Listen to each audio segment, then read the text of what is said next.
നമസ്കാരം. News updates ആരംഭിക്കുന്നു. ആദ്യം നോക്കാം പ്രധാന തലക്കെട്ടുകൾ. भारत के संविधान के बारे में सबसे बुरी बात तो यह है कि इसमें कुछ भी भारतीय नहीं है. ഭരണഘടനാ ചർച്ചയ്ക്കിടെ ബിജെപിയെ കടന്നാക്രമിച്ച് രാഹുൽ ഗാന്ധി. സവർക്കറെ വിമർശിച്ചാൽ തന്നെ കുറ്റക്കാരനാക്കുന്ന അവസ്ഥ. ജാതി സെൻസസ് നടപ്പാക്കണമെന്നും ഭരണഘടന ഉയർത്തിപ്പിടിച്ച് രാഹുൽ. പ്രധാനമന്ത്രിയുടെ മറുപടി വൈകിട്ട് 5-ന്.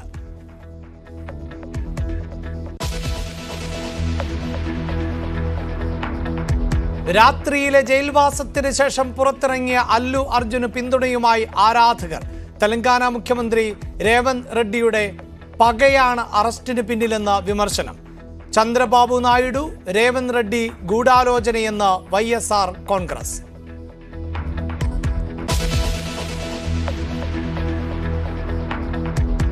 കോൺഗ്രസിൽ ചേരാൻ നീക്കം നടത്തി PV അൻവർ. ചെന്നിത്തലയുടെ സാന്നിധ്യത്തിൽ KC വേണുഗോപാലുമായി ചർച്ച.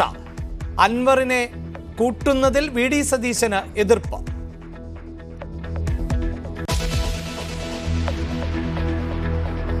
ക്രിസ്മസ് പരീക്ഷയുടെ ചോദ്യപേപ്പർ ചോർന്നതിൽ പോലീസ് അന്വേഷണം ആവശ്യപ്പെട്ട് വിദ്യാഭ്യാസ വകുപ്പ്.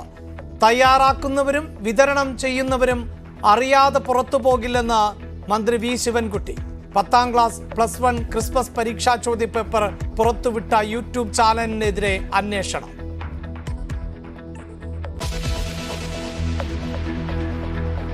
MEC7 വ്യായാമ കൂട്ടായ്മയ്ക്ക് പിന്നിൽ പോപ്പുലർ ഫ്രണ്ടും ജമാഅത്തെ ഇസ്ലാമിയുമെന്ന് CPIM. മുന്നറിയിപ്പുമായി AP സമസ്തയും. മതരാഷ്ട്രവാദികളുടെ ബന്ധം കേന്ദ്ര ഏജൻസി അന്വേഷിക്കണമെന്ന് ഹിന്ദു ഐക്യവേദി. MEC7 പിന്തുണച്ച് ലീഗ്.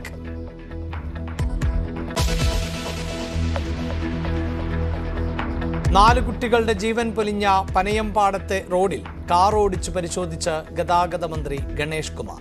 മന്ത്രിക്ക് മുന്നിൽ പരാതിക്കെട്ടഴിച്ച് നാട്ടുകാർ. പോലീസ്, പൊതുമരാമത്ത്, ദേശീയപാത ഉദ്യോഗസ്ഥരും മന്ത്രിക്കൊപ്പം.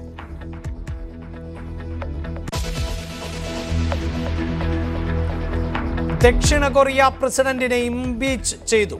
പ്രമേയത്തെ അനുകൂലിച്ച് 204 പാർലമെന്റ് അംഗങ്ങൾ. എതിർത്തത് 85 പേർ മാത്രം.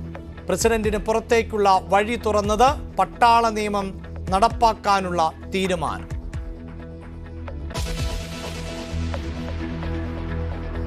അപകടപ്പാതയിൽ പരിശോധന.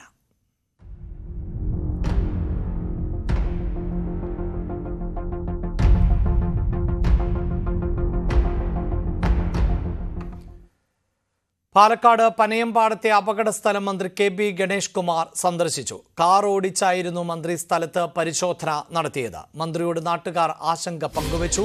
പ്രശ്നം ഉടൻ പരിഹരിക്കുമെന്ന് മന്ത്രി ഉറപ്പു നൽകി. വിവരങ്ങളുമായി CV അനുമോദാണ് ചേരുന്നത്. അനുമോദ്, 4 കുരുന്നുകളുടെ ജീവൻ പൊലിഞ്ഞപ്പോഴാണ് അധികൃതർ ഗൗരവത്തോടെ ഈ വിഷയത്തെ കാണുന്നത്. ഇനിയെങ്കിലും അത് ആവർത്തിക്കാതിരിക്കാനുള്ള നടപടികൾ ആണ് നാട്ടുകാർ ആവശ്യപ്പെടുന്നത്. ഏത് തരത്തിലുള്ള പരിശോധന, എങ്ങനെയുള്ള മാറ്റം ആലോചനയിൽ? അഭിലാഷ്, ആ 4 കുരുന്നുകൾ യഥാർത്ഥത്തിൽ രക്തസാക്ഷികളാണ് അവിടെ. കാരണം അശാസ്ത്രീയമായ റോഡ് നിർമ്മാണത്തിന്റെ ഏറ്റവും വലിയ ദുരന്തത്തിന്റെ അവസാനത്തെ തെളിവുകളാണ്, അടയാളങ്ങളാണ് ആ കുട്ടികൾ. അതുകൊണ്ട് തന്നെ വലിയ പ്രതിഷേധം കഴിഞ്ഞ ദിവസം മുതൽ നമ്മൾ അവിടെ കാണുന്നതാണ്. ഇന്നിപ്പോൾ ഏറ്റവും പ്രധാനപ്പെട്ട ഒരു കാര്യം KB ഗണേഷ് കുമാർ, ഗതാഗത വകുപ്പ് മന്ത്രി KB ഗണേഷ് കുമാർ അവിടെ എത്തി എന്നുള്ളതാണ്. അതിലപ്പുറം അദ്ദേഹം ആ റോഡിലൂടെ തന്റെ ഔദ്യോഗിക വാഹനം ഓടിച്ച് റോഡിന്റെ ഘടന മനസ്സിലാക്കാനുള്ള ശ്രമം നടത്തി എന്നുള്ളതുമാണ്. അദ്ദേഹം ആദ്യം അവിടെ എത്തി. രാവിലെ മുതൽ കോൺഗ്രസിന്റെ നേതൃത്വത്തിൽ അവിടെ സത്യാഗ്രഹ സമരം ഉണ്ടായിരുന്നു. അവരെ സന്ദർശിച്ച് അവർക്ക് പറയാനുള്ളത് അദ്ദേഹം കേൾക്കുകയും ഒപ്പം നാട്ടുകാർക്ക് പറയാനുള്ളത് അദ്ദേഹം കേൾക്കുകയും ചെയ്തു. അതിന് ശേഷമാണ് അദ്ദേഹം ഈ റോഡിലെ ഘടനയെക്കുറിച്ച് മനസ്സിലാക്കുവാൻ ഔദ്യോഗിക വാഹനം സ്വയം ഓടിച്ച് മണ്ണാർക്കാട് ഭാഗത്തേക്ക്, അതായത് ഈ അപകടം നടന്ന ഇടം മുതൽ റോഡ് അപകട അവസ്ഥയിൽ തുടങ്ങുന്ന ഇടം വരേക്ക് ഓടിച്ച് മനസ്സിലാക്കിയത്. അതിനുശേഷം അദ്ദേഹം തിരിച്ചു വരികയും ചെയ്തു. തുടർന്ന് ഇവിടെ എന്തെല്ലാം ചെയ്യാൻ കഴിയുമെന്ന കാര്യത്തിൽ പരമാവധി നടപടികൾ സ്വീകരിക്കുമെന്ന് പറഞ്ഞു.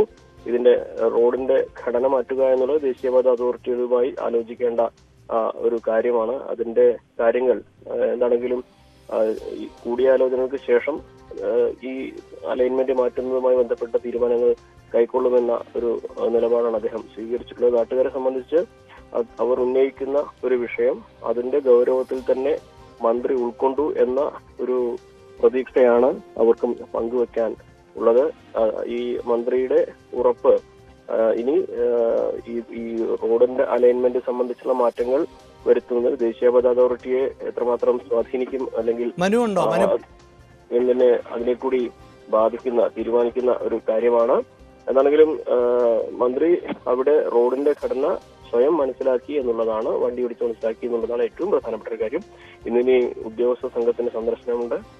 നേരത്തെ തന്നെ രാവിലെയായിരുന്നു എൻഫോഴ്സ്മെന്റ് ആർടിഒയും അതുപോലെ തന്നെ പോലീസിലെ ഉന്നത ഉദ്യോഗസ്ഥരും ദേശീയപാത അതോറിറ്റിയുടെ ഉദ്യോഗസ്ഥരും PWD എല്ലാ അധികൃതരൊക്കെ ഈ മേഖല സന്ദർശിക്കുമെന്ന് തീരുമാനിച്ചിരുന്നു. പക്ഷെ രാവിലെ മുതൽ നമുക്കറിയാം അവിടെ വലിയ പ്രതിഷേധമായിരുന്നു. കോൺഗ്രസിന്റെ സമര പ്രഖ്യാപനം, അതിനുശേഷം യൂത്ത് ലീഗിന്റെ സമരം. അങ്ങനെ രാവിലെ ആ ഒരു സാഹചര്യത്തിൽ ഇവരുടെ സന്ദർശനം ഉച്ചയ്ക്ക് ശേഷം മാറ്റിവെച്ചായിരുന്നു. അപ്പോൾ അല്പസമയത്തിന് ശേഷം അവരും ഇവിടെ എത്തുമെന്നാണ് കരുതുന്നത്. എന്നാണെങ്കിലും ഒരു 4 കുരുന്നുകളുടെ ജീവന്റെ വില അത് വളരെ വലുതാണ്. പക്ഷെ ഇനിയൊരു ദുരന്തം ഉണ്ടാകാതിരിക്കാൻ വേണ്ട നടപടികൾ അധികൃതരുടെ ഭാഗത്ത് ഉണ്ടാകുമെന്ന പ്രതീക്ഷ തന്നെയാണ് ഇപ്പോൾ സർക്കാരിന്റെ ഭാഗത്തുള്ള നടപടികൾ കാണുമ്പോൾ നാട്ടുകാർക്കുള്ളത്. തീർച്ചയായും നേരത്തെ തന്നെ നാട്ടുകാർ വലിയ പരാതി ഉന്നയിക്കുന്ന പ്രദേശമാണ്. അപകടം പതിവായിട്ടുള്ള മേഖല എന്ന് നാട്ടുകാരുടെ പരാതി ഉണ്ടാകുന്നു. അശാസ്ത്രീയമായാണ് റോഡ് ആ ഭാഗത്തുകൂടി കടന്നു പോകുന്നത് എന്നതുൾപ്പെടെയുള്ള പരാതികൾ ആണ് നാട്ടുകാർ മന്ത്രിയെ അറിയിച്ചത്. മന്ത്രിയാകട്ടെ കാർ ഓടിച്ച് പരിശോധിച്ചുകൊണ്ടാണ് ഇപ്പോൾ അവിടെ എന്താണ് സാഹചര്യം എന്നത് വിലയിരുത്തുകയും ചെയ്തത്. മന്ത്രിയുടെ വാക്കുകളിലേക്ക്.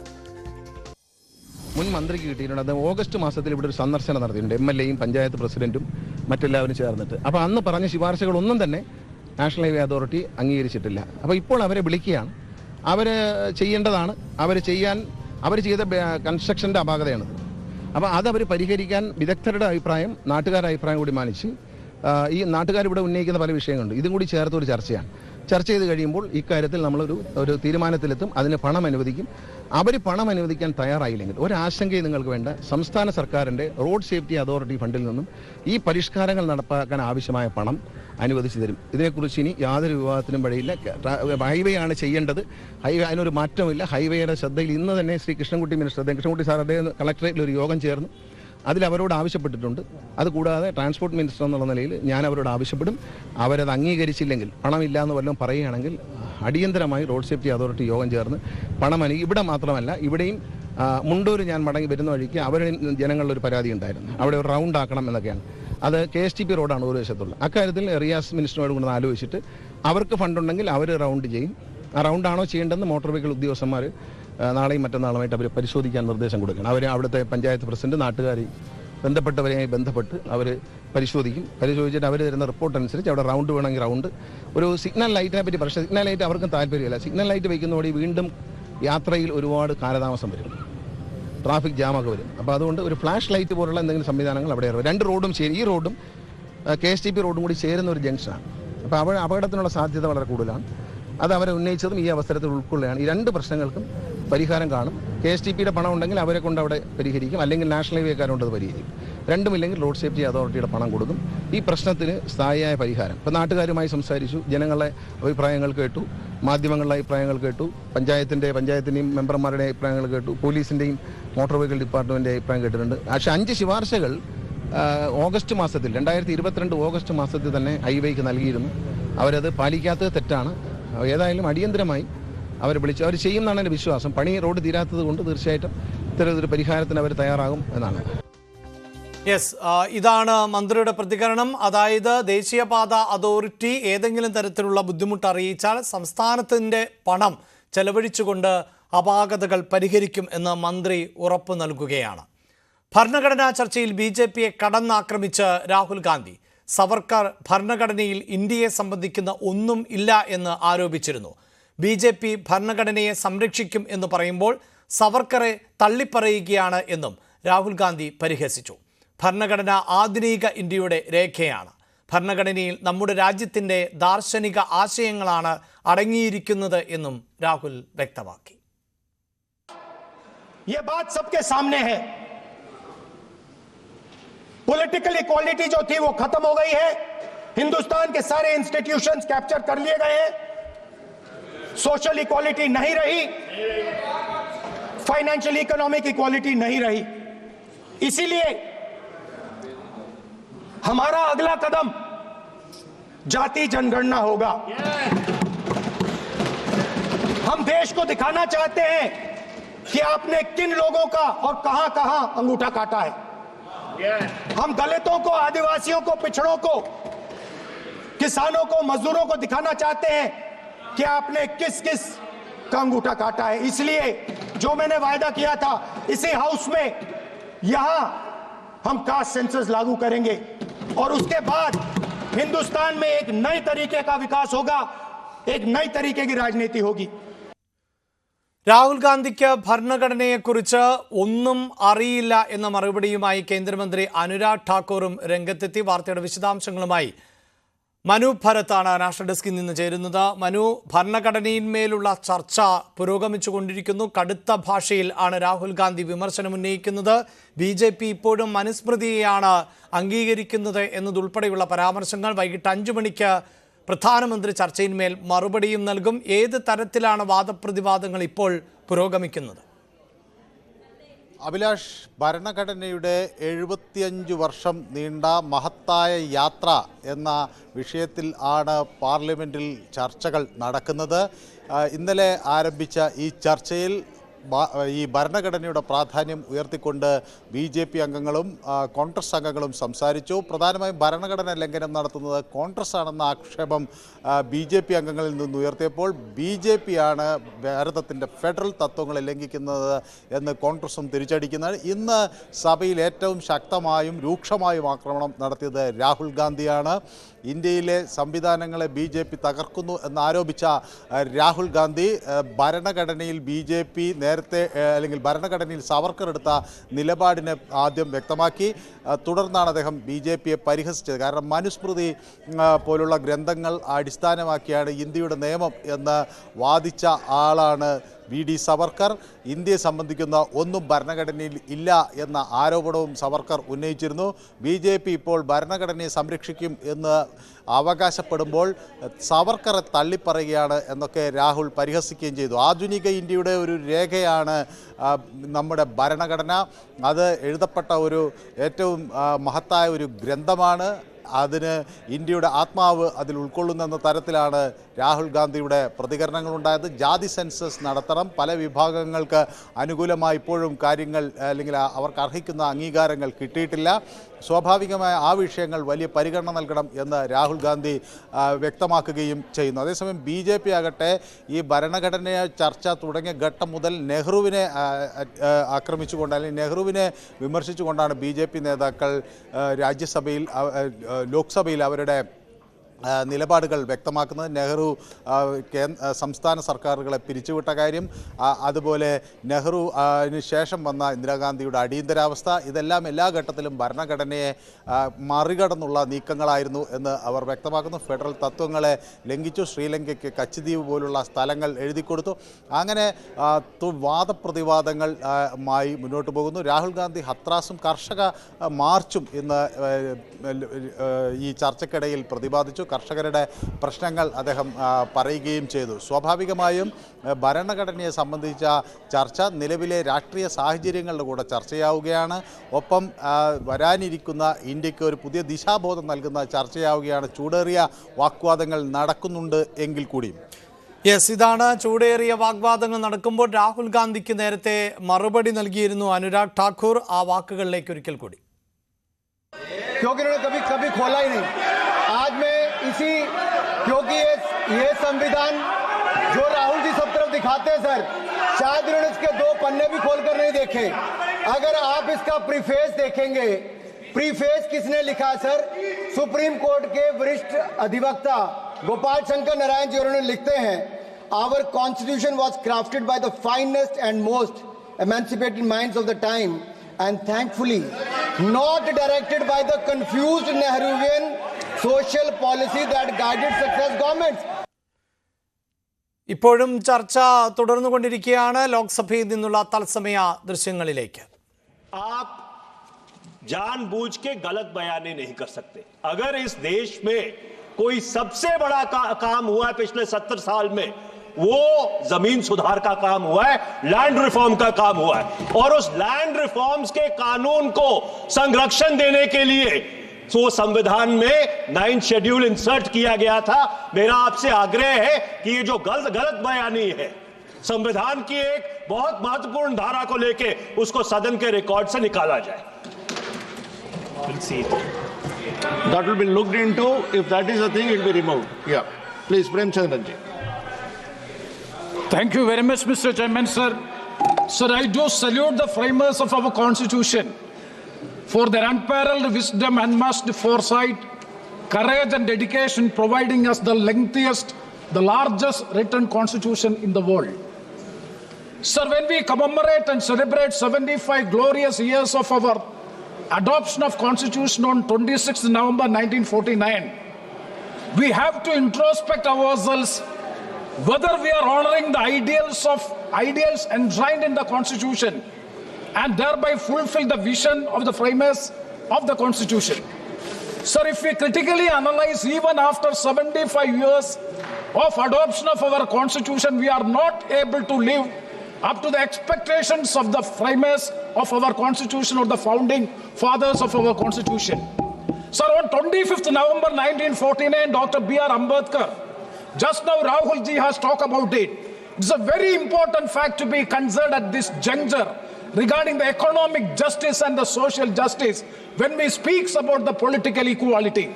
Sir, I'm not quoting because of the paucity of the time.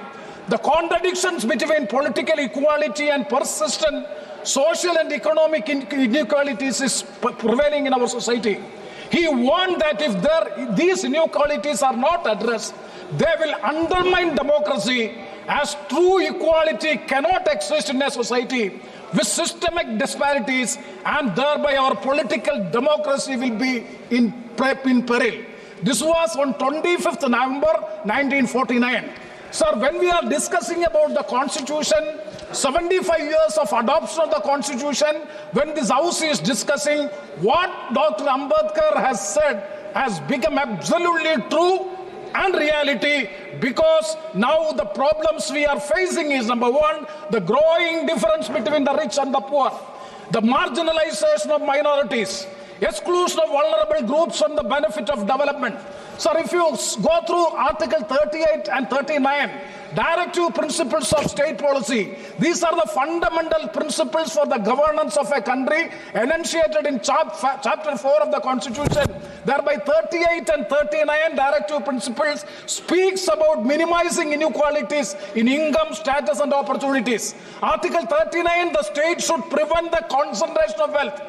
Prevention of the concentration of wealth and the means of production, and to secure economic and social justice. These are 38 and 39. Sir, let us see the BJP-led NDA government during the last 10 days is trying their level best to concentrate the wealth and the means of production, in particular few companies. It is against the directive principles of the state policy, and this is an attack on the Constitution, because the directive principles of policy, directive principles of state policy is the clear directive the government so as to have a welfare state in our country, but the government is diametrically opposite to the directive principles of such policy. I'm not naming the company because almost all the honorable members have cited that the government in particular and is believing in the economic philosophy that is a concentration of wealth on few companies or families. They are under the impression that they can provide the employment and thereby the economic will grow. Sir, when we think about the fastest growing economy in our country, let us see that the so-called development, the fruits of the so-called economic development is not reaching to the poor and the marginalized section of the society. So what Mr. Dr. Ambedkar has said, that economic and social inequality will destroy the foundations of our democracy that is happening in our country in the current political situation. So the second point which I would like to mention is regarding the secular fabric of our country that is also under threat. Sir, in the last election, we all know that the Honorable Prime Minister Minister in this house, as well as outside in the election campaign, always talking about the Char Sau Par. ഭരണഘടനയുമായി ബന്ധപ്പെട്ട ചർച്ചയിൽ കേന്ദ്ര ഭരണഘടന is that they want to change and alter the basic characters of the constitution, for which 2/3 majority is required. That is the reason by which Char Sau Par or 400 plus.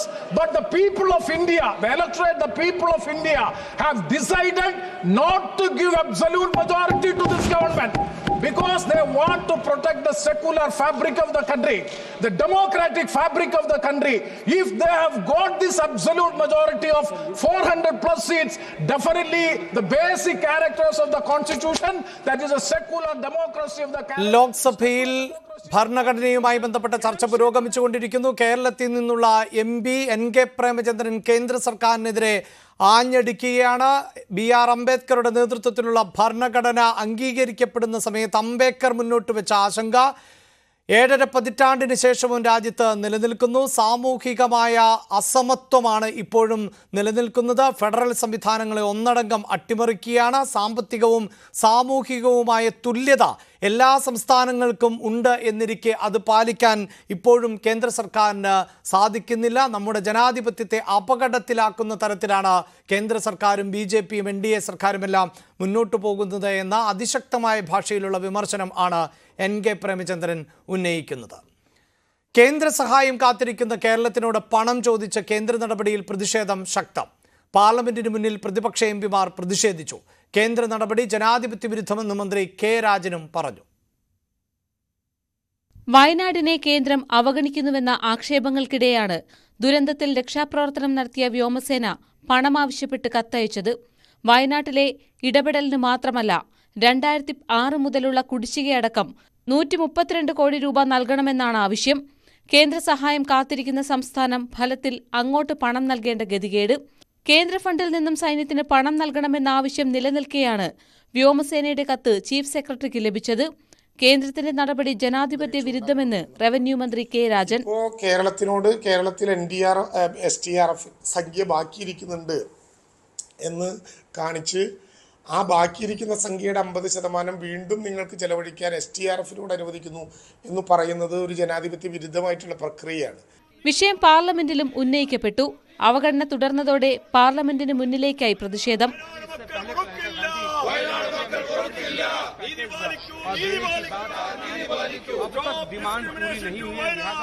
വയനാടിന് special package എന്ന ആവശ്യം കേന്ദ്ര സർക്കാർ നിരസിക്കുകയാണെന്ന് പ്രിയങ്ക ഗാന്ധി. ഇതുമായി ബന്ധപ്പെട്ട് പ്രധാനമന്ത്രിക്കും കേന്ദ്ര ആഭ്യന്തരമന്ത്രിക്കും കത്തയച്ചതായും Priyanka. Demand की बात नहीं है, हम कह रहे हैं कि जो राशि देनी चाहिए वो दीजिए. जो पूरा जो कैलकुलेशन है, जो वहाँ पे डेवस्टेशन हुआ है, जो नुकसान हुआ है, वो तकरीबन 2000 करोड़ का नुकसान है. लेकिन वो सरकार पे के ऊपर निर्भर है कि कितना करना चाहती है. लेकिन कुछ तो करिए, कुछ तो करिए. News desk, news 18. ഡൽഹിയിലേക്കുള്ള കർഷക മാർച്ചിൽ സംഘർഷം. ഉച്ചയ്ക്ക് 12 മണിയോടെ മാർച്ച് പുനരാരംഭിച്ചു. എന്നാൽ കർഷകരെ പിരിച്ചുവിടുന്നതിനായി പോലീസ് ജലപീരങ്കി പ്രയോഗിച്ചു.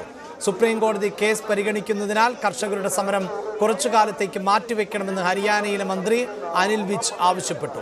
തങ്ങളുടെ ആവശ്യങ്ങൾ അംഗീകരിക്കുന്നതുവരെ പിന്നോട്ടില്ല എന്നാണ് കർഷക നേതാക്കൾ വ്യക്തമാക്കിയത്. അതേസമയം കർഷകർക്ക് ഡൽഹിയിൽ പോകാൻ അനുമതിയുണ്ടെങ്കിൽ മാത്രമേ മുന്നോട്ട് വിടൂ എന്നായിരുന്നു പോലീസ് അറിയിച്ചത്. ശംഭു അതിർത്തിയിലെ കർഷക സമരത്തിന് പിന്തുണയുമായി കോൺഗ്രസ് നേതാവും ഗുസ്തി താരവുമായ ബജ്രംഗ് പൂനിയ എത്തി. ജാതി മത ചിന്തകൾക്കതീതമായി ഉയരണമെന്നും കർഷകർക്ക് പിന്തുണ നൽകണമെന്നും കർണാലിൽ എത്തിയ ബജ്രംഗ് പൂനിയ ആവശ്യപ്പെടുകയും ചെയ്തു. കർഷക സമരത്തിന്റെ പശ്ചാത്തലത്തിൽ പൊതുസമാധാനം നിലനിർത്തുന്നതിനായി അംബാല ജില്ലയിലെ 12 ഗ്രാമങ്ങളിൽ മൊബൈൽ ഇന്റർനെറ്റ് ബൾക്ക് SMS സേവനങ്ങൾ നിർത്തിവെച്ചു. ഉത്തരവ് ഡിസംബർ 17 വരെ നിലനിൽക്കും എന്ന് additional principal secretary Sumitha Mishra പുറത്തിറക്കിയ ഔദ്യോഗിക അറിയിപ്പിൽ വ്യക്തമാക്കുന്നു. ലോക്സഭാ നിയമസഭാ തെരഞ്ഞെടുപ്പുകൾ ഒന്നിച്ചു നടത്താൻ ലക്ഷ്യമിട്ടുള്ള ഒരു രാജ്യം ഒരു തെരഞ്ഞെടുപ്പ് ബിൽ തിങ്കളാഴ്ച ലോക്സഭയിൽ അവതരിപ്പിക്കും. നിയമമന്ത്രി അർജുൻ റാം മേഘ്വാൾ ആണ് ബിൽ അവതരിപ്പിക്കുക. കഴിഞ്ഞ ദിവസമാണ് ബില്ലിന് കേന്ദ്രമന്ത്രിസഭ അംഗീകാരം നൽകിയത്. അതേസമയം പ്രതിപക്ഷ കക്ഷികൾ എതിർപ്പ് തുടരുന്നതിനാൽ ബിൽ JPCക്ക് വിടാൻ ആണ് സാധ്യത. ഭരണഘടനാ ഭേദഗതി ആവശ്യം ആയതിനാൽ ബിൽ പാസാക്കാൻ 2/3 ഭൂരിപക്ഷം വേണം. ഒപ്പം സംസ്ഥാനങ്ങളുടെ പിന്തുണയും ആവശ്യമാണ്.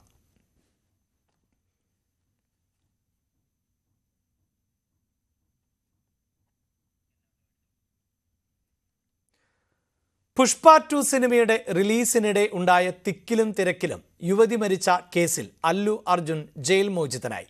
ഇന്നലെ രാത്രി മുഴുവൻ ജയിലിൽ കഴിഞ്ഞ ശേഷം ആണ് അല്ലു അർജുൻ പുറത്തിറങ്ങിയത്. ചലച്ചിത്ര താരങ്ങളും സംവിധായകരും അടക്കമുള്ളവർ ഹൈദരാബാദിലെ വീട്ടിൽ എത്തി അല്ലുവിന് പിന്തുണ അറിയിച്ചു. 18 മണിക്കൂർ ജയിൽവാസത്തിന് ശേഷം രാവിലെ 7 മണിയോടെയാണ് Allu Arjun jail മോചിതനായത്.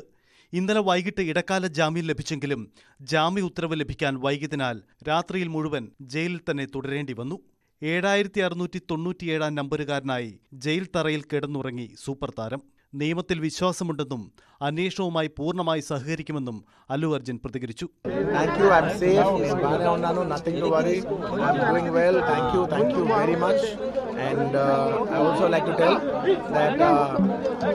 I'm a law-abiding citizen. I respect the law, and I will cooperate with them, and I'll do the needful. And very importantly, I would like to give my condolences once again to the family. വീട്ടിൽ മടങ്ങിയെത്തിയ അല്ലുവിനെ ആശ്ലേഷിച്ച് ഭാര്യ സ്നേഹ റെഡ്ഡിയും മക്കളും. പിന്നാലെ അല്ലുവിന് പിന്തുണയുമായി താരനിര jubilee ഹിൽസിലെ വീട്ടിലെത്തി. പുഷ്പ 2 സംവിധായകൻ സുകുമാർ, സംവിധായകനും നടനുമായ വിജയ് ദേവരക്കൊണ്ട, റാണ ദഗുപതി തുടങ്ങിയവർ അല്ലുവിന് ഐക്യദാർഢ്യം പ്രഖ്യാപിച്ചു.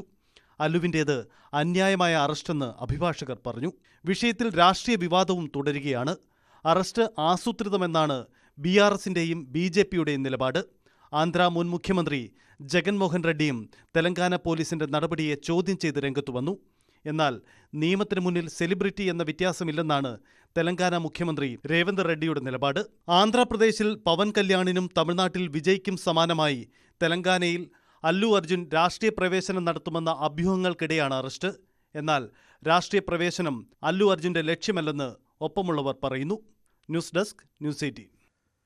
തമിഴക വെട്രിക്കഴകം നേതാവും തമിഴ് സൂപ്പർ താരവുമായ വിജയ്ക്കെതിരെ സൈബർ ആക്രമണം. വിജയുടെ ഭാര്യയുടെ പേരിൽ ജസ്റ്റിസ് ഫോർ സംഗീത ഹാഷ്ടാഗ് വഴിയാണ് സൈബർ ആക്രമണം. കീർത്തി സുരേഷിന്റെ വിവാഹ ചടങ്ങിൽ വിജയും നടി തൃഷയും ഒന്നിച്ച് എത്തിയതാണ് വിവാദത്തിന് തുടക്കമിട്ടത്. സംസ്ഥാനം കടുത്ത പ്രളയത്തിലൂടെ കടന്നുപോകുമ്പോൾ താരം വിവാഹ ചടങ്ങുകളിൽ പങ്കെടുക്കുന്ന തിരക്കിൽ ആണ് എന്ന് DMKയും വിമർശനം ഉന്നയിച്ചു. തമിഴ്നാട് മുൻ PCC പ്രസിഡന്റും കേന്ദ്രമന്ത്രിയുമായിരുന്ന EVKS ഇളങ്കോവൻ അന്തരിച്ചു. ചെന്നൈയിലായിരുന്നു അന്ത്യം. ശ്വാസകോശ സംബന്ധമായ അസുഖത്തെ തുടർന്ന് ചികിത്സയിലായിരുന്നു. 74 വയസ്സായിരുന്നു. നിലവിൽ ഈറോഡ് ഈസ്റ്റ് മണ്ഡലത്തിൽ നിന്നുള്ള MLA ആയ ഇളങ്കോവൻ 1ാം UPA സർക്കാരിൽ ടെക്സ്റ്റൈൽസ് വകുപ്പ് സഹമന്ത്രിയായിരുന്നു. ഇളങ്കോവന്റെ നിര്യാണത്തിൽ AICC അധ്യക്ഷൻ മല്ലികാർജുൻ ഖാർഗെ, രാഹുൽ ഗാന്ധി തുടങ്ങിയവർ അനുശോചനം അറിയിച്ചു. ഇടവേള.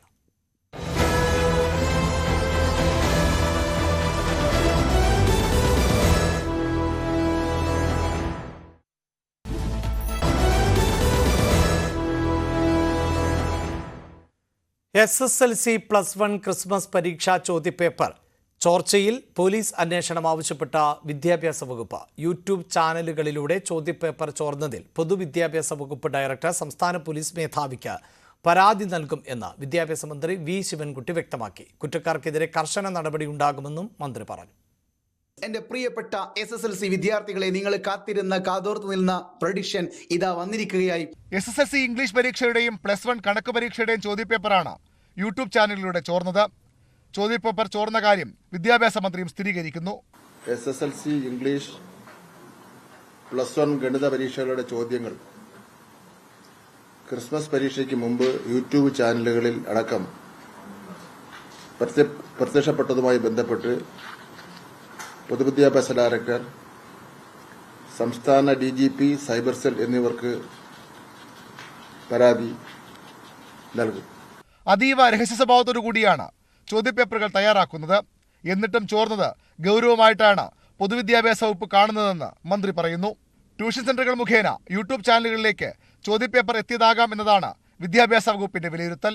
ഇതിന് കൂട്ടുനിന്ന വിദ്യാഭ്യാസ വകുപ്പിലെ അധ്യാപകർക്കെതിരെയും കർശന നടപടിയുണ്ടാകും. ഇക്കാര്യത്തിൽ കുറ്റവാളികളെ കണ്ടെത്തി നിയമത്തിന് മുന്നിൽ കൊണ്ടുവരും. ചോദ്യപേപ്പർ തയ്യാറാക്കുന്നവരും വിതരണം ചെയ്യുന്നവരും അറിയാതെ ഇത് പുറത്തു പോകില്ല. സ്വകാര്യ ട്യൂഷൻ സെന്ററുകളിൽ ജോലി ചെയ്യുന്ന അധ്യാപകരുടെ വിവരങ്ങളും വിദ്യാഭ്യാസ വകുപ്പ് ശേഖരിക്കും. തുടർ നടപടികൾ തീരുമാനിക്കാൻ നാളെ മന്ത്രിയുടെ അധ്യക്ഷതയിൽ ഉന്നതതല യോഗവും ചേരുന്നുണ്ട്. ന്യൂസ് 18 തിരുവനന്തപുരം.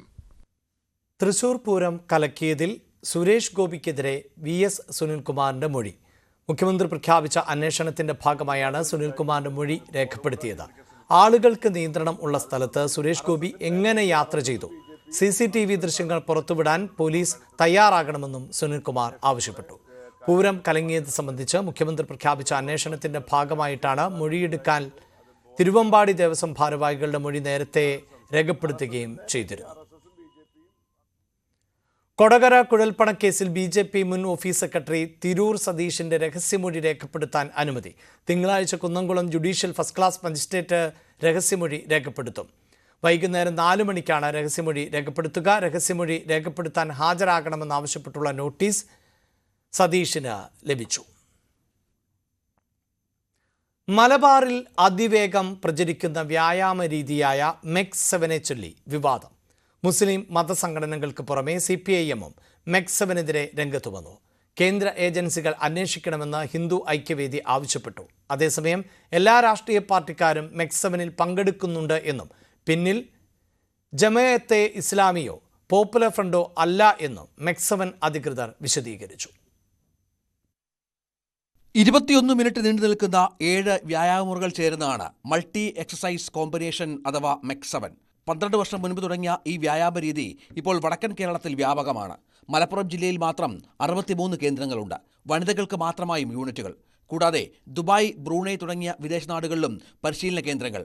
അതിർത്തി രക്ഷാസേനയിൽ ഉദ്യോഗസ്ഥനായിരുന്ന സൊലാഹുദ്ദീനാണ് സ്ഥാപകൻ. CPM-ആണ് ആദ്യമായി ഇതിനെതിരെ രംഗത്ത് വന്നത്. പിന്നിൽ പോപ്പുലർ ഫ്രണ്ടാണെന്ന് പാർട്ടിയുടെ 2 ഏരിയ സമ്മേളനങ്ങളിൽ കോഴിക്കോട് ജില്ലാ സെക്രട്ടറി P. മോഹൻ മാസ്റ്റർ ആരോപിച്ചു. നമുക്കിപ്പോൾ ഈ വാട്സപ്പ് കൂട്ടായ്മ ഇതിന്റെ ഒക്കെ അഡ്മിൻ കണ്ടുപിടിച്ച് തേടി നിങ്ങളെ ജില്ലയിൽ ഒരിക്കലേക്കാണ് എത്തിയത്. ഞങ്ങൾ എത്തിയത്. അതെ. അപ്പൊ നോക്കുമ്പോ 2 ആളെ പറ്റി അന്വേഷിച്ച് നോക്കുമ്പോ നിരോധിക്കപ്പെട്ട പോപ്പുലർ ഫണ്ടിന്റെ ആളുകളാണ്. ഇവരെഴുന്നള്ളിച്ച് കൊണ്ടുവരുന്നതാരാ? ജമാഅത്തെ ഇസ്ലാമി. എന്നിട്ട് പറയാ നിങ്ങൾ ഫീസൊന്നും വേണ്ട, പരിശീലിപ്പിക്കാൻ ആദ്യം കുറച്ചാൾ വരും, ബാക്കി പിന്നെ നിങ്ങളങ്ങ് നോക്കിയാൽ മതി. ഒരു 10 പൈസ ചെലവില്ല തുറസായ സ്ഥലത്ത്, പൊതു സ്ഥലത്ത്. മെക്സ് 7 പിന്നിൽ ജമാഅത്തെ ഇസ്ലാമിയാണെന്നും സുന്നി വിശ്വാസികൾ ഇതിൽ പെട്ടുപോകരുതെന്നുമാണ് AP സംസ്ഥാന വിഭാഗത്തിന്റെ മുന്നറിയിപ്പ്. കൂട്ടായ്മയ്ക്ക് പിന്നിൽ ദുരൂഹതയുണ്ടെന്നും കേന്ദ്ര ഏജൻസികൾ അന്വേഷിക്കണമെന്നും ഹിന്ദു ഐക്യവേദി ആവശ്യപ്പെട്ടു. പൊതുസമൂഹത്തിന്റെ സ്വീകാര്യത പിടിച്ചുപറ്റുന്ന തരത്തിൽ ജനകീയമായ വിഷയങ്ങളും ജനകീയമായ പദ്ധതികളും മുൻനിർത്തിക്കൊണ്ടാണ് ഇത്തരത്തിലുള്ള തീവ്രവാദ സംഘടനകൾ പ്രവർത്തിക്കുക. അതിനുശേഷമാണ് തങ്ങളുടെ മത അജണ്ട അതിലൂടെ നടപ്പാക്കുന്ന രീതി. ലീഗ് നേതാക്കളുടെ അഭിപ്രായം മറിച്ചാണ്.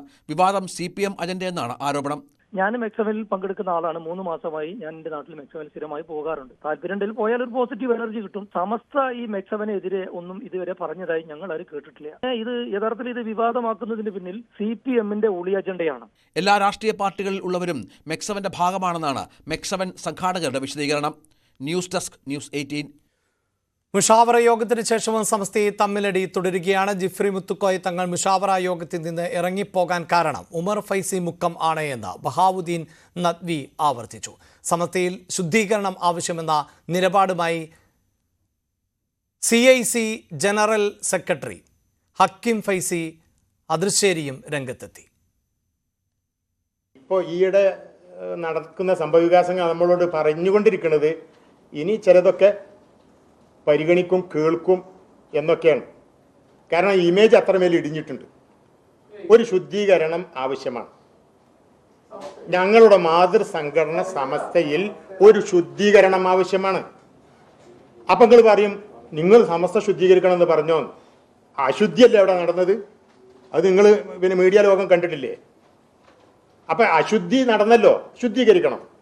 മുഷാവറ യോഗത്തിൽ നിന്ന് ജിഫ്രി തങ്ങൾ ഇറങ്ങിപ്പോയെന്ന വാർത്ത സമസ്ത നിഷേധിച്ചപ്പോൾ അത് തള്ളിക്കളയുന്ന തരത്തിൽ ആദ്യം പ്രതികരിച്ചത് ബഹാവുദ്ദീൻ നദ്വിയായിരുന്നു. ഉമർ ഫൈസി മുക്കത്തിനെതിരെ ഇത്തവണ ഫേസ്ബുക്കിലൂടെയാണ് ബഹാവുദ്ദീൻ നദ്വിയുടെ വിമർശനം. മുഷാവറയിൽ നിന്ന് ജിഫ്രി തങ്ങൾ ഇറങ്ങിപ്പോകാൻ കാരണം ഉമർ ഫൈസിയാണെന്ന് നദ്വി ആവർത്തിച്ചു. മുഷാവറയിലെ മറ്റംഗങ്ങളോട് ചോദിച്ചാൽ ഇക്കാര്യങ്ങൾ വ്യക്തമാകും. പാണക്കാട് സാദിഖ് അലി ശിഹാബ് തങ്ങളെ അല്ലെങ്കിൽ മറ്റാരെയാണ് എടവണ്ണ പ്രസംഗത്തിൽ വിമർശിച്ചതെന്ന് ഉമർ ഫൈസി വ്യക്തമാക്കണമെന്നും ലീഗ് അനുകൂലി കൂടിയായ ബഹാവുദ്ദീൻ നദ്വി ആവശ്യപ്പെട്ടു. സമസ്തയിലെ ഒരു വിഭാഗത്തിനെതിരെ വിമർശനമുന്നയിച്ച് coordination of Islamic colleges general secretary Hakeem Faizy അദ്രശ്ശേരിയും വിവാദത്തിൽ കക്ഷി ചേർന്നു. സമസ്തയിൽ കാലാനുസൃതമായ ശുദ്ധീകരണം വേണമെന്നാണ് ആവശ്യം. CIC സമസ്ത അകൽച്ചയ്ക്ക് പിന്നിൽ സമസ്തയിലെ 2 വ്യക്തികളാണെന്നും ആരുടെയും പേര് പരാമർശിക്കാതെ അദ്ദേഹം വിമർശിച്ചു. ബന്ധം വിച്ഛേദിച്ചു എന്ന് പറയുന്നത് ഒരു പുതിയ കാര്യമല്ല. ഒരുപക്ഷെ ഒരു 1/2 ഡസൻ തവണ നടന്ന കാര്യമാണ്. 9 കാര്യങ്ങൾ എന്നല്ല, 24 കാര്യങ്ങൾ ഏകദേശം പല തവണകളിലായിട്ട് അംഗീകരിച്ചു കൊടുത്തിട്ടുണ്ട്.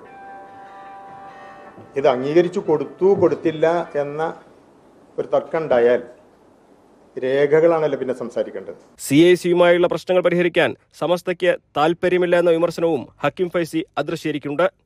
ന്യൂസ് 18 മലപ്പുറം. കോൺഗ്രസിലേക്ക് മടങ്ങുന്നു അൻവർ.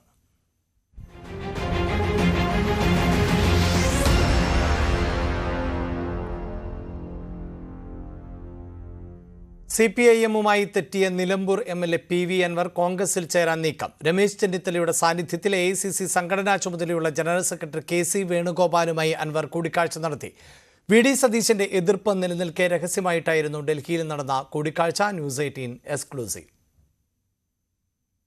CPMൽ നിന്നും തെറ്റിപ്പിരിഞ്ഞ PV അൻവർ ഇനി എങ്ങോട്ടാണ് എന്നതിൽ അഭ്യൂഹങ്ങൾ പലതുണ്ടായിരുന്നു. ആദ്യം DMKയിലേക്ക് ചേക്കേറാൻ ശ്രമിച്ച അൻവറിന് മുന്നിൽ വാതിൽ കൊട്ടിയടച്ചതോടെ തൃണമൂൽ കോൺഗ്രസിലേക്ക് എന്ന തരത്തിലും വാർത്തകൾ വന്നു. UDFിലെത്താൻ തടസ്സമായത് VD സതീശന്റെ നിലപാടായിരുന്നു. അഴിമതി ആരോപണങ്ങൾ നിരവധിയുള്ള അൻവറിനെ ഒപ്പം ചേർക്കുന്നത് മുന്നണിയുടെ സാധ്യതകളെ ബാധിക്കുമെന്നായിരുന്നു സതീശന്റെ നിലപാട്. ഇത് LDFിലുണ്ടായിരുന്ന ആളല്ലേ, ഞങ്ങളുടെ കൂട്ടത്തിലുണ്ടായിരുന്ന ആളല്ലേ ഈ പോകുന്നത്. അല്ലല്ല, അതിനെക്കുറിച്ചൊന്നും ഒരു ചർച്ചയും നടത്തിയിട്ടില്ല. ഒരു വാതിലും തുറന്നിട്ടില്ല. ഞങ്ങൾ ആർക്കെതിരെ വാതിൽ അടച്ചിട്ടില്ല, വാതിൽ തുറന്നിട്ടുമില്ല. KPC പ്രസിഡന്റും ഞങ്ങൾ എല്ലാവരും പറഞ്ഞു വാതിൽ അടച്ചിട്ടില്ല, വാതിൽ തുറന്നിട്ടില്ല. അത് രാഷ്ട്രീയമാണ്. VD സതീശൻ ഇങ്ങനെ നിലപാടെടുക്കുമ്പോഴാണ് കളം മാറ്റിപ്പിടിച്ചുള്ള അൻവറിന്റെ നീക്കം. പുതിയ പാർട്ടിയുമായി മുന്നണിയിലെത്താനല്ല, മറിച്ച് കോൺഗ്രസുകാരനായി തന്നെ എത്താനാണ് അൻവറിന്റെ ശ്രമം. കഴിഞ്ഞ ദിവസം KC വേണുഗോപാലുമായി ഡൽഹിയിൽ ചർച്ച നടത്തി. രമേശ് ചെന്നിത്തലയും ഒപ്പമുണ്ടായിരുന്നു. എന്നാൽ ചർച്ച സ്ഥിരീകരിക്കാൻ ഇരുപക്ഷവും തയ്യാറല്ല. കോൺഗ്രസിലെത്താൻ അൻവറിന് തടസ്സമാവുന്നത് VD സതീശന്റെ എതിർപ്പ് തന്നെയാവും. മറ്റൊരു പ്രതിസന്ധി നിലമ്പൂർ സീറ്റിലുണ്ടാവുന്ന അനിശ്ചിതത്വവും. കോൺഗ്രസിന് വലിയ വേരുകളുള്ള സീറ്റ് അൻവറിനായി വിട്ടുകൊടുക്കുന്നത് രാഷ്ട്രീയ നഷ്ടമാകുമെന്ന വിലയിരുത്തൽ നേതാക്കൾക്കുണ്ട്. അൻവറിനായി നിലമ്പൂർ സീറ്റ് മാറ്റിവെച്ചാൽ പാർട്ടിയിൽ ഉണ്ടാവാനിടയുള്ള ആഭ്യന്തര പ്രശ്നവും നേതൃത്വം മുന്നിൽ കാണുന്നു. ഒറ്റയ്ക്ക് മത്സരിച്ച് മുന്നോട്ട് പോകാനാവില്ലെന്ന് അൻവറിന് നന്നായി അറിയാം. കോൺഗ്രസിലേക്ക് ചുവടുമാറ്റുക എന്നത് അൻവറിന്റെ കൂടി ആവശ്യമാണ്. എങ്കിലും നിലമ്പൂർ സീറ്റ് വിട്ടുകൊടുത്ത് ഒരു വിട്ടുവീഴ്ചയ്ക്ക് അൻവർ തയ്യാറാകുമോ എന്നതും കണ്ടറിയണം. മലപ്പുറം DCC അധ്യക്ഷൻ VS ജോയ്, ആര്യാടൻ ഷൗക്കത്ത് ഉൾപ്പെടെയുള്ളവർ നിലമ്പൂർ സീറ്റ് ഉറപ്പിക്കാൻ രംഗത്തുണ്ട്. കോൺഗ്രസിൽ സതീശൻ വിരുദ്ധചേരി ശക്തിപ്പെടുത്തുന്നതിനിടെ അൻവർ നടത്തിയ കൂടിക്കാഴ്ചയിൽ രമേശ് ചെന്നിത്തല പങ്കെടുത്തുവെന്നതും ശ്രദ്ധേയമാണ്. ഒരു ഘട്ടത്തിൽ വഴിമുട്ടിയ ചർച്ചകൾക്കാണ് രമേശ് ചെന്നിത്തലയുടെ രഹസ്യ നീക്കത്തിലൂടെ ഇപ്പോൾ ജീവൻ വെച്ചിരിക്കുന്നത്.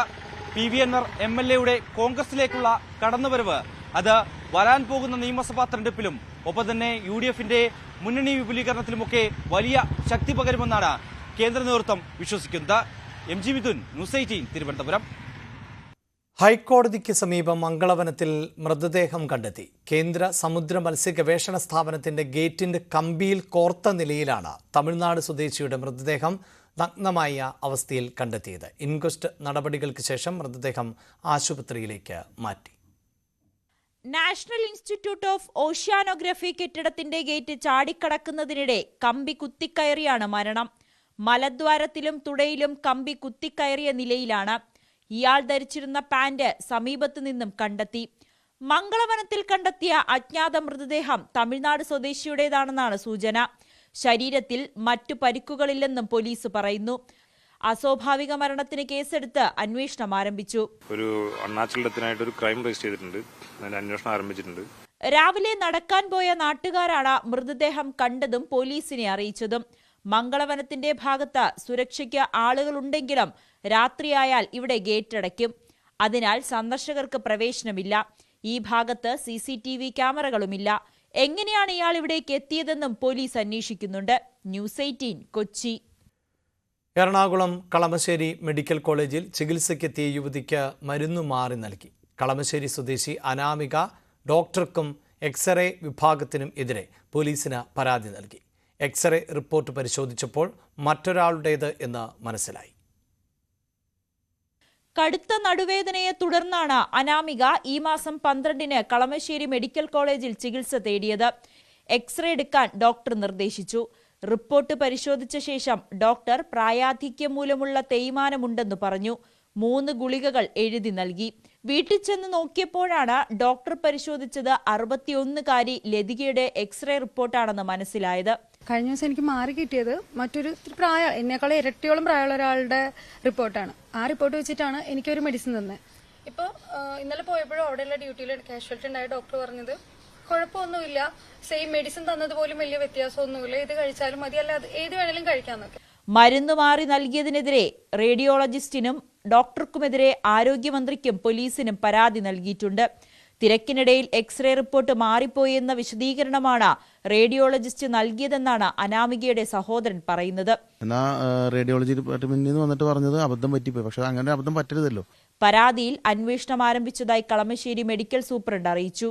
ന്യൂസ് 18 കൊച്ചി. ബി.ജെ.പിയിൽ ചേർന്ന CPIM മുൻ ഏരിയ സെക്രട്ടറി മധു മുല്ലശ്ശേരിക്കെതിരെ പോലീസിൽ പരാതി നൽകാനൊരുങ്ങി CPIM. 4,80,000 രൂപ മധു തിരിച്ചടയ്ക്കാനുണ്ട്. ലോക്കൽ സെക്രട്ടറിമാർ പിരിച്ചെടുത്ത് നൽകിയ പണം ആണിത്.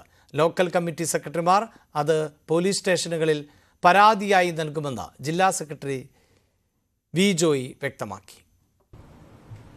പൈസ തിരിച്ചു തന്നിട്ടില്ല.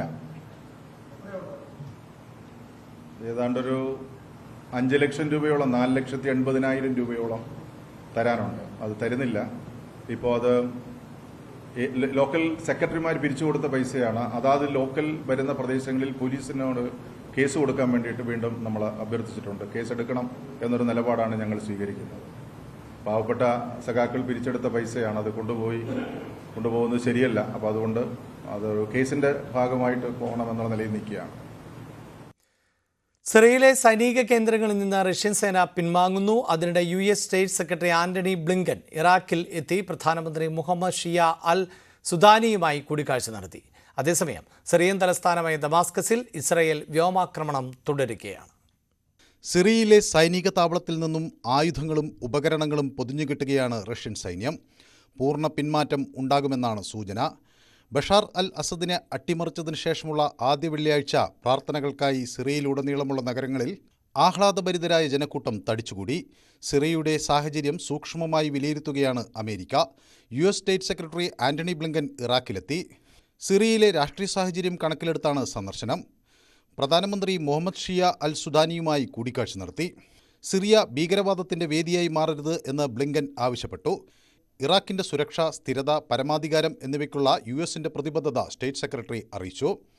ബഷാർ അൽ അസദ് അധികാരത്തിലിരിക്കെ തടവിലാക്കപ്പെട്ട അമേരിക്കൻ പൗരനായ ട്രാവിസ് ടിമർമാനെ ജോർദാനിൽ എത്തിച്ചു. ജയിൽ മോചിതനായ ശേഷം അലഞ്ഞു നടക്കുകയായിരുന്ന ട്രാവിസിനെ കണ്ടെത്തിയ വിമതസേന തെക്കുകിഴക്കൻ സിറിയയിലെ ഒരു താവളത്തിലെത്തിച്ചാണ് അമേരിക്കയ്ക്ക് കൈമാറിയത്. സിറിയയുടെ തെക്കുപടിഞ്ഞാറ് ഭാഗത്തുള്ള സ്വീദ നഗരത്തിലും ഡമാസ്കസിലും ഇസ്രായേൽ ആക്രമണം തുടരുകയാണ്. സിറിയയിലെ സ്ഥിതിഗതികൾ ചർച്ച ചെയ്യുന്നതിനായി US central command chief general Michael Kurilla Israel സന്ദർശിച്ചു. ഇസ്രായേൽ പ്രതിരോധ മന്ത്രി, സൈനിക മേധാവി എന്നിവരുമായി കൂടിക്കാഴ്ച നടത്തി. News desk, news 18.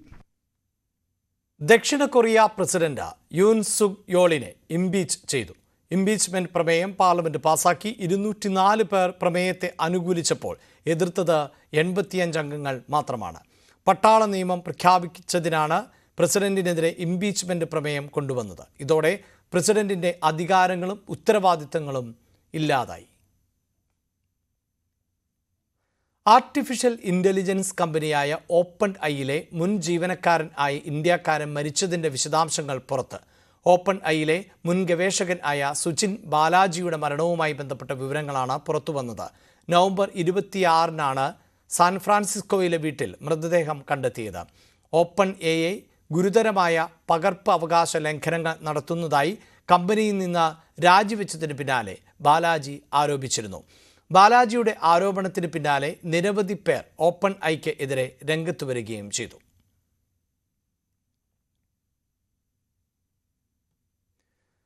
ശരണമന്ത്ര മുഖരിതം സന്നിധാനം. ശബരീശ ദർശനം നിങ്ങൾക്കായി സമർപ്പിക്കുന്നത് മിൽമ ഗീ. വ്രതശുദ്ധിയുടെയും നന്മയുടെയും നാളുകൾ പരിശുദ്ധമാക്കാം മിൽമയ്ക്കൊപ്പം. കനത്ത മഴയ്ക്കിടയിലും ശബരിമലയിൽ വൻ ഭക്തജന തിരക്കാണ് ഇന്ന് അനുഭവപ്പെട്ടത്. ഉച്ചയ്ക്ക് 12 മണിവരെ 43,629 തീർത്ഥാടകർ ദർശനം നടത്തിക്കഴിഞ്ഞു. ഇന്നലെ 83,520 തീർത്ഥാടകർ ആണ് ശബരിമലയിൽ എത്തിയത്. ഇന്ന് രാവിലെ മുതൽ ശക്തമായ മഴ ഇടപെട്ട് പെയ്തിരുന്നു. മഴ കണക്കിലെടുത്ത് കാനനപാത വഴി തീർത്ഥാടകരെ കടത്തിവിടുന്നുമില്ല. റുബിക്സ് ക്യൂബ് എടുത്ത് നിമിഷ നേരം കൊണ്ട് അത്ഭുതം കാട്ടുന്ന കുരുന്നുകളെ നിങ്ങൾ കണ്ടിട്ടുണ്ടാകും. ഇന്നലെ അങ്ങനെ ഒരു കരവിരുത് ശബരിമല സന്നിധാനത്തും കണ്ടു.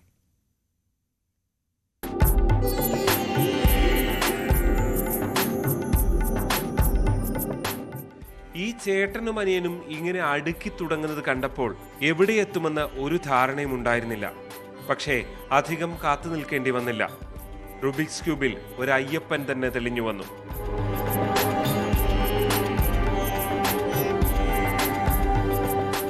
$504 റുബിക്സ് ക്യൂബ് ഉപയോഗിച്ച് നിമിഷ നേരം കൊണ്ടാണ് അഭിനവ് കൃഷ്ണയും അദ്വൈത് കൃഷ്ണയും അയ്യപ്പനെ സൃഷ്ടിച്ചത്. അമ്മ പഠിപ്പിച്ച തന്ത്രങ്ങൾ ഒട്ടും പാഴാക്കാതെ ഇരുവരും സന്നിധാനത്തും കാഴ്ചവെച്ചു.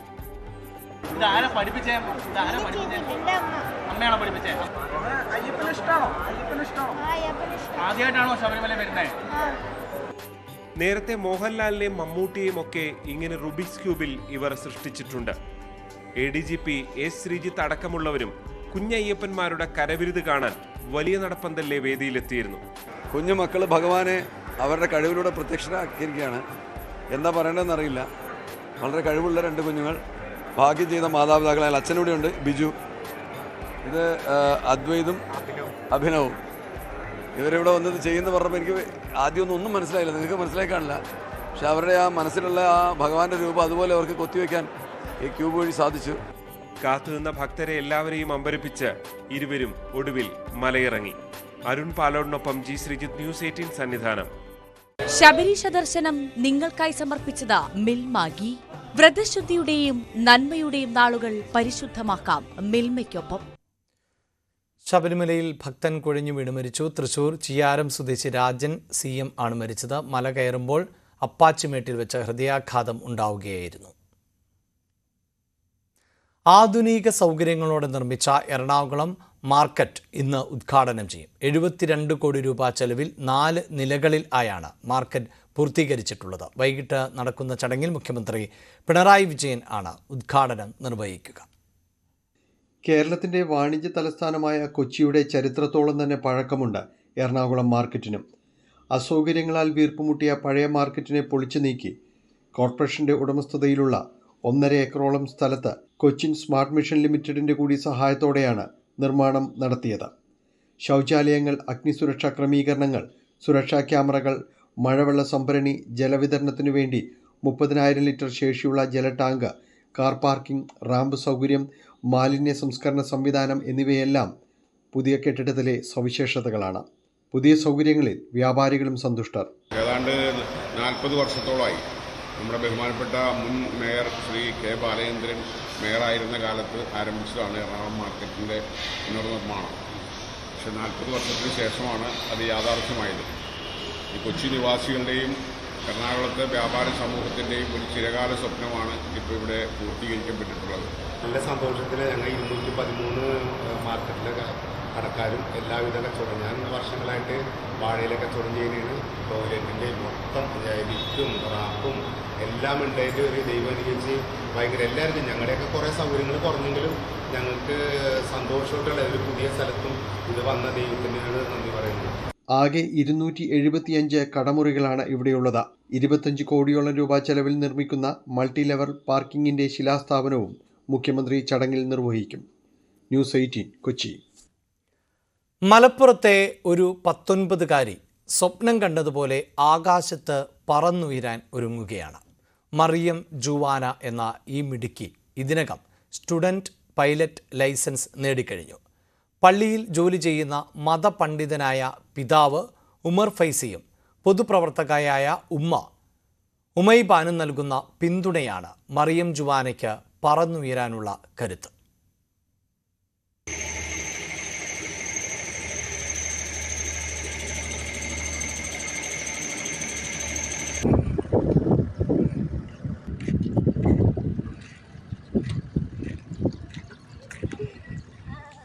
മലപ്പുറത്തെ ഒരു ഉൾനാടൻ ഗ്രാമത്തിൽ നിന്നും ആകാശം സ്വപ്നം കണ്ടു തുടങ്ങിയ ഒരു പെൺകുട്ടി ആകാശം സ്വപ്നം കാണുക മാത്രമല്ല അതിൻ്റെ അതിരുകൾ ഭേദിക്കാനായി പറന്നും തുടങ്ങുകയാണ്. ഞാൻ പറഞ്ഞു തുടങ്ങുന്നത് മറിയം ജുമാനെ പറ്റിയാണ്. മറിയം മഹാരാഷ്ട്രയിലാണ് ഇപ്പോൾ പഠിക്കുന്നത്. സ്റ്റുഡൻറ്റ് പൈലറ്റ് ലൈസൻസ് ലഭിച്ച ഒരു മിടുക്കി കൂടിയാണ് ഈ 19-കാരി. ഒട്ടേറെ പ്രത്യേകതകളുണ്ട്.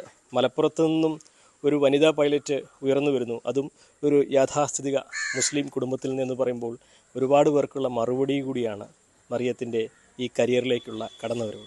നമ്മോടൊപ്പം മറിയവും കുടുംബവും ചേരുന്നുണ്ട്. ഒരുപാട് പേർക്ക് മോട്ടിവേഷനാണെന്ന് നേരത്തെ പറഞ്ഞല്ലോ. ഇപ്പോൾ നമ്മൾ അതിലേക്ക് വരുന്നതിന് മുമ്പ് എങ്ങനെയാണ് ഇതിനോടൊരു താല്പര്യം തോന്നിയത്? എന്താണ് ഈ പൈലറ്റ് എന്ന മേഖലയോടൊരു ഇഷ്ടം തോന്നാനുള്ള കാരണം? എനിക്ക് കമ്പ്യൂട്ടറൈസ്ഡ് ജോബ്സ് ഒന്നും തീരെ താല്പര്യമില്ല. എനിക്ക് സ്ക്രീനുള്ള ജോബ്സ് ഒന്നും തീരെ താല്പര്യമില്ല. പിന്നെ എല്ലാ ജോബ്സ് എന്ന് പറയുന്നത് എല്ലാ ദിവസവും വർക്ക് ചെയ്യുക, ഇത്ര രാവിലെ തൊട്ട് വൈകുന്നേരം വരെ വർക്ക് ചെയ്യുക, ആ ഒരു ഇതാണല്ലോ. പൈലറ്റ് എന്ന് പറയുമ്പോൾ അതിൽ നിന്നേ ഡിഫറെൻ്റ് ആണ്. ഇപ്പം നമുക്ക് എല്ലാ ദിവസവും ഫ്ലൈയിങ് ഒന്നും കിട്ടുന്നില്ല, ഷെഡ്യൂൾ ഉണ്ടല്ലോ. അപ്പം പിന്നെ നമുക്ക് സ്കൈ കണ്ടാണ്ട് ഒരു ജോലി ചെയ്യുക എന്നുള്ള ഒരിതാണ്.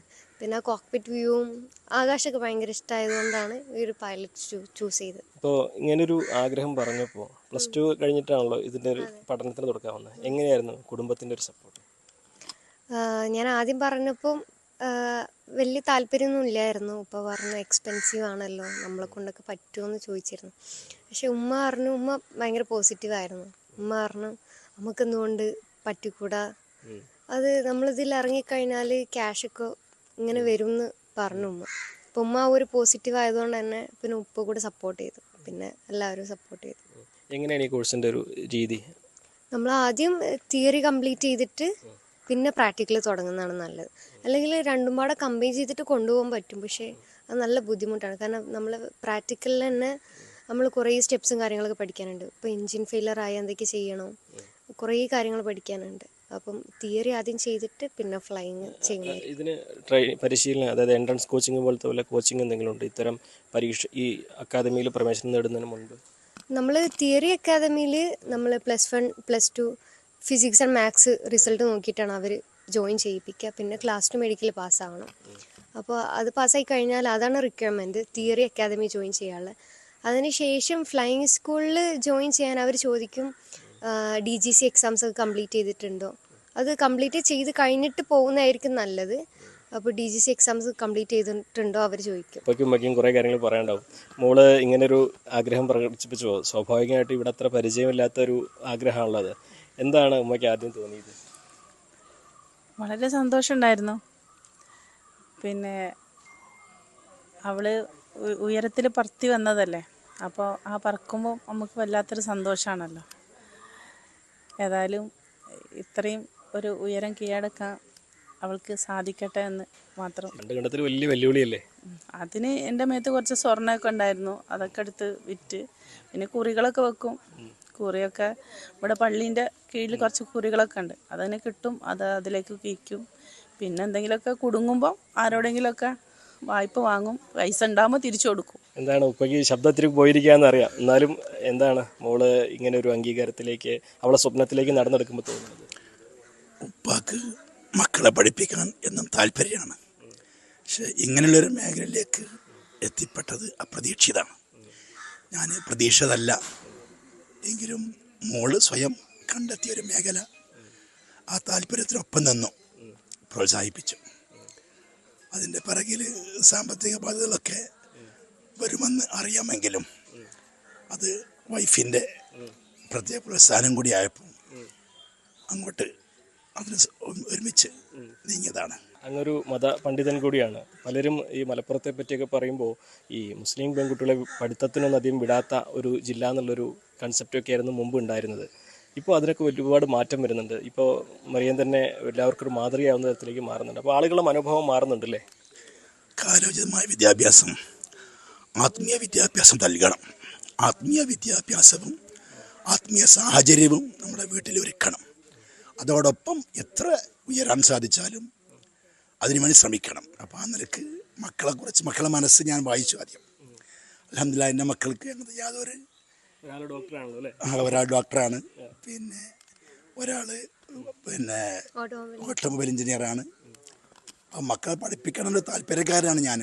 ഏത് മേഖലയിലേക്ക് എത്തണം എന്നുള്ള അവർ തന്നെ തീരുമാനിച്ചതാണ്. അതാണ് ഏറ്റവും വലിയൊരു കാര്യം അല്ലേ. നമ്മൾ ഒരാഗ്രഹം പറയുമ്പോൾ അതിന് കൈമൈ മറന്ന് ഒപ്പം നിൽക്കുന്ന അച്ഛനും അമ്മയും ഉമ്മയും അല്ലേ. അതെ അതെ, തീർച്ചയായും പാരൻസ് സപ്പോർട്ട് ആണെങ്കിൽ മാത്രമേ നമുക്ക് നമ്മളുടെ ആഗ്രഹങ്ങളൊക്കെ പൂർത്തീകരിക്കാൻ പറ്റും. ഒരു ലൈസൻസ് പൂർണ്ണമായി ഇതിൽ കിട്ടുക may be 1.5 years or 2 years അങ്ങനെ. എന്താണ് ഇനി ബാക്കിയുള്ള സ്വപ്നം? ബാക്കിയുള്ള സ്വപ്നം എനിക്ക് കൊമേഴ്ഷ്യൽ പൈലറ്റ് ലൈസൻസ് കിട്ടുക, അതായത് 200 hours കംപ്ലീറ്റ് തീർക്കുക, ദെൻ ഇൻ്റർവ്യൂ ക്രാക്ക് ചെയ്യുക. അതാണ് ഇപ്പോഴത്തെ. എന്താണെങ്കിലും എല്ലാ സ്വപ്നങ്ങളും യാഥാർത്ഥ്യമാവട്ടെ. മലപ്പുറത്തിൻ്റെ അടയാളമാവുകയാണ് ഈ പെൺകുട്ടി. മാറുന്ന മലപ്പുറത്തിൻ്റെ അടയാളമായി മറിയം ജുമാന മാറുമ്പോൾ അത് ഈ നാട് മുഴുവൻ ആഘോഷിക്കുകയാണ്, അവർക്കൊപ്പം നിൽക്കുകയാണ്. മലപ്പുറത്ത് നിന്നും CB അനുമോദ്, ന്യൂസ് 18. തൊടുപുഴയിലെ തിരക്കേറിയ റോഡിന് നടുവിൽ പതിറ്റാണ്ടുകൾ പഴക്കം ഉള്ളൊരു കിണർ ഉണ്ട്. പുളിയൻമല സംസ്ഥാന പാതയിലെ നാടുകാണി ചുരത്തിൽ ആണ് ഈ അപൂർവ കാഴ്ച. ഇടുക്കിയുടെ ചരിത്രത്തിനൊപ്പം തന്നെ പഴക്കമുണ്ട് ഈ കിണറിന്. നാടുകാണിച്ചുരത്തിലൂടെ കടന്നുപോകുന്ന സംസ്ഥാന പാതയ്ക്ക് നടുവിലായി ഇടുക്കി പദ്ധതിക്കായി കുരുതിക്കളത്ത് നിന്നും പന്നിമറ്റം വഴിയായിരുന്നു ഹൈറേഞ്ചിലേക്കുള്ള ആദ്യത്തെ റോഡ് നിർമ്മിച്ചത്. 1956 മലവെള്ളപ്പാച്ചിലിൽ ഈ പാത ഒലിച്ചുപോയി. ഇതേ തുടർന്ന് നാടുകാണി വഴി പുളിക്കൽ പറമ്പിന് നടുവിലൂടെ റോഡ് വെട്ടിയപ്പോഴാണ് കിണറും റോഡിന്റെ ഭാഗമായത്. കുടിവെള്ളത്തിന് വളരെ അകലെ പോകണമായിരുന്നു. അപ്പോൾ ഇത് ഇങ്ങനെ നമ്മൾ ഒരുപാട് കിണറുകൾ കുത്തിയിട്ട് ലാസ്റ്റ് കിട്ടിയതാണ് ഈ കിണർ. അപ്പോൾ അത് നിലനിർത്തുക എന്നുള്ളത് നമ്മുടെ ആവശ്യമാണല്ലോ. അപ്പോൾ അത് കളയാതെ സൂക്ഷിക്കുക എന്നുള്ളത് വെച്ചിട്ടാണ് ഇങ്ങനെ ചെയ്യേണ്ടതായിട്ട് വന്നത്. നിരവധി ആളുകൾ കുടിവെള്ളം എടുക്കുന്ന കിണർ മൂടില്ലെന്ന ഉറപ്പിലാണ് റോഡിനായി ഉടമ സ്ഥലം നൽകിയത്. ആദ്യം റോഡിന്റെ ഒരു വശത്തായിരുന്നു കിണർ.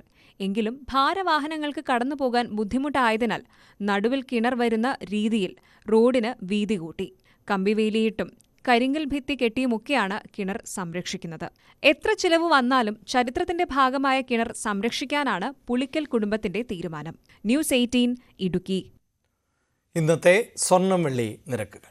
കവിത ഗോൾഡ് ആൻഡ് ഡയമണ്ട്സ് ഇന്നത്തെ സ്വർണം വെള്ളി നിരക്കുകൾ നിങ്ങൾക്കായി സമർപ്പിക്കുന്നത്. Kavitha gold and diamonds, choose your special. സ്വർണം ഗ്രാമിന് 7140 രൂപ, പവന് 57,120 രൂപ. സ്വർണം 18 ക്യാരറ്റിന് ഗ്രാമിന് 5,895 രൂപ, പവൻ 47,160 രൂപ. വെള്ളി ഗ്രാമിന് 97 രൂപ, കിലോ 97,000 രൂപ. കവിത ഗോൾഡ് ആൻഡ് ഡയമണ്ട്സ് ഇന്നത്തെ സ്വർണം വെള്ളി നിരക്കുകൾ നിങ്ങൾക്കായി സമർപ്പിക്കുന്നത്. Kavitha gold and diamonds, choose your special. News updates പൂർണ്ണമാകുന്നു. നമസ്കാരം.